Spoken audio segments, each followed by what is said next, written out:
One day ட்ரிப்பாக நான் திருவண்ணாமலையிலேருந்து கிளம்பி பொள்ளாச்சி போய் அங்கேருந்து 40 ஹேர்பின் பெண்டுகளை கொண்ட ஒரு 65 கிலோமீட்டர் பயணம் கடந்து வால்பாறைக்கு போயிட்டேங்க.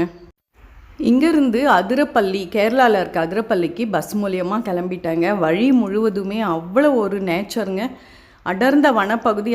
50 கிலோமீட்டர் நம்ம ட்ராவல் பண்ண போகிறோன்றது எனக்கு ரொம்ப சந்தோஷமாக இருந்தது. வழி முழுவதும் நிறைய யானைகள், வன விலங்குகளை பார்க்கலாம் அப்படின்னு சொன்னாங்க. ஆனால் நான் எந்த வனவிலங்கையும் பார்க்கலைங்க. பட் சாலை முழுவதுமே யானையோட சாணி நிறைய விதமாக இருந்தது. அதான் 2 நாள் முன்னாடி, 1 வாரம் முன்னாடி, நேற்று, இந்த மாதிரி பல விதமாக பார்க்க முடிஞ்சதுங்க யானை கிராஸ் பண்ணியிருக்குன்றது.